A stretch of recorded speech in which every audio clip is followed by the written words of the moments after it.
तो लोग मेरे सारे बिहार के नियोजित शिक्षक शिक्षिकाओं जो अभी जो है एग्जाम के चक्कर में फंस गए हैं और जिन्हें क्षमता परीक्षा देनी है, और इसको लेकर के जब मैंने कल आप लोग को बताया कि ऑनरेबल हाई कोर्ट में मामला जो है संज्ञान में चला गया है, कोर्ट की तरफ से फर्दर स्टेप है, आप लोग के तमाम उसके बाद सवाल आ रहे थे कि सर ग्राउंड्स क्या है इस केस की और इसमें क्या संभावनाएं हैं। देखिए, मैं आपको पहले स्पष्ट तौर पे बता दूं कि मैं आपको यहाँ पे सिर्फ ये कहने नहीं आया हूँ कि नहीं आप बिल्कुल जीतेंगे, एग्जाम नहीं होगा, ऐसा कुछ। As an court officer this is my duty कि मैं आपको फैक्ट बताऊं कि किन किन ग्राउंड्स के ऊपर केस हुआ है और ऑनरेबल कोर्ट ने इस ऐसे केसेस में किस तरह के फैसले दिए और अभी यहाँ पे क्या हो सकता है। क्या आपका एग्जाम नहीं कराया जाएगा?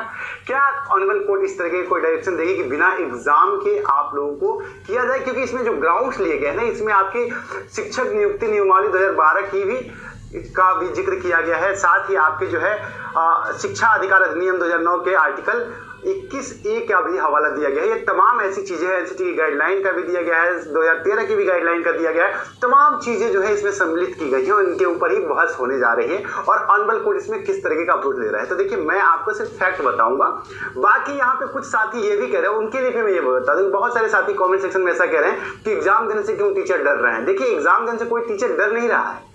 आप ये समझिए कि जो आप लोग ये कमेंट कर रहे हैं ना कि एग्जाम देने से टीचर डर रहे हैं, उनको देना चाहिए एग्जाम, आप एक बात समझिए कि आप लोग जो साथी बीएड करके या बीटीसी करके सीधा एग्जाम की तैयारी करके एग्जाम देने चले गए हैं, आपकी कंडीशन अलग है। और वो टीचर, वो हमारे साथी जो शिक्षक हैं, जो लगातार 10 साल 12 साल 5 साल 6 साल 20 साल से काम कर रहे हैं, वो सिर्फ यही नहीं करते हैं, वो उनकी पढ़ाई तो हुई ही नहीं है, साथ ही उनको इलेक्शन ड्यूटी करनी है, जनगणना ड्यूटी करनी है, तमाम ड्यूटियां करनी है, पढ़ाना है। और इन सब के बीच में आप एक एग्जाम ऐसा लेकर के आते हैं जो आप कहते हैं कि टीआरई 1 या टीआरई 2 के बेस पर होगा और उसमें आप क्वालिफाई करिएगा तब आप टीचर बनिएगा, और उसमें भी पे स्केल क्या होगा, आपको वही मिलेगा, तो फायदा क्या? ये तमाम सवाल है। और जब उनको ग्राउंड नहीं मिला है पढ़ाई करने का, तो फिर वो एग्जाम सडन 1 महीने में कैसे देंगे?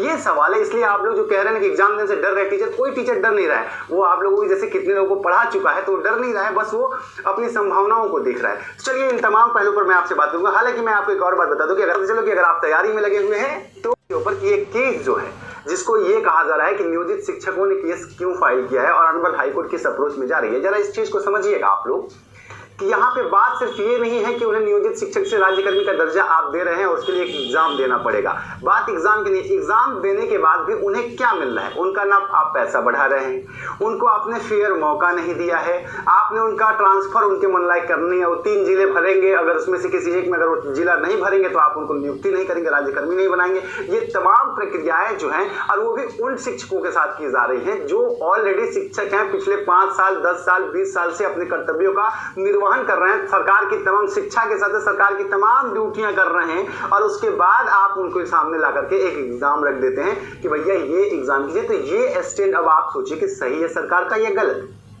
यहाँ एग्जाम से कोई शिक्षक नहीं, मैं तमाम संगठन से मेरी बात हुई, कोई भी एग्जाम से डर नहीं रहा है, मैं आपको स्पष्ट तौर पे बता रहा हूँ, कोई शिक्षक नहीं डर रहा, बट उन्हें एक टाइम मिलना चाहिए और ये 1 महीने के अंदर एग्जाम कंडक्ट करा करके क्वालिफाइंग मार्क्स के ऊपर डिस्कशन करना, ये सरासर गलत है।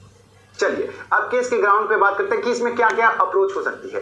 देखिए, बेसिक टीचर के स्नातक ग्रेड का प्रमोशन की चर्चा की गई थी, जिसके अनुपालन में बीपीएससी ने टीआरई प्रवृत्ति में ये तमाम जो ग्राउंड से मैं आपको उसको शॉर्टकट में समझा देता हूँ। शॉर्टकट में बस यही मांग है कि अगर आपको एग्जाम लेना है तो पहले तो वो पी स्केल आप देख लीजिए, और साथ ही एग्जाम से हमको क्या फायदा हो रहा है। अगर कोई फायदा नहीं हो रहा तो एग्जाम किस बात का। और दूसरा महत्वपूर्ण बात यह है कि आप हमसे ड्यूटी भी कराइएगा, आप हमसे शिक्षा के अलावा तमाम कार्य भी करवाइएगा, आप जनगणना भी कराइएगा, वोटिंग भी कराइएगा, इलेक्शन भी कराइएगा, और भी तमाम शिक्षकों का काम करवाइएगा, और उसके बाद आप कहिएगा कि हमको एग्जाम भी दीजिए और एग्जाम देकर के आप अपनी योग्यता सिद्ध कीजिए। और अगर आप अपनी योग्यता सिद्ध करने में नाकामयाब हो गए तो आप जहां हैं वहीं पड़े रहेंगे। और ये भी बहुत बड़ी बात नहीं है कि जब आप योग्यता सिद्ध नहीं करेंगे तो एक दिन सरकार आपसे ये कह दे कि भाई आप अपनी योग्यता सिद्ध नहीं कर पाए तो हम आपको कैसे लेके आए, आप तो योग्य टीचर ही नहीं है। तो ये तमाम चीजों की वजह से ये याचिका दायर हुई है। अब ऑनरेबल कोर्ट ने ऐसा ही सिमिलर एक उत्तर प्रदेश का केस था, उसमें ऑनरेबल हाई कोर्ट ने इस पूरे के पूरे सरकार के प्रयत्न को ही रद्द कर दिया एलिजिबिलिटी वाले मामले पे ही, और उन्होंने कहा कि जो टीचर पहले से ऑलरेडी कार्यरत हैं, अगर आप उन्हें, मतलब ये केस ऐसा हो सकता है कि ऑनरेबल हाई कोर्ट लॉ की दृष्टि से, प्रोस्पेक्टिव से, लॉ एंड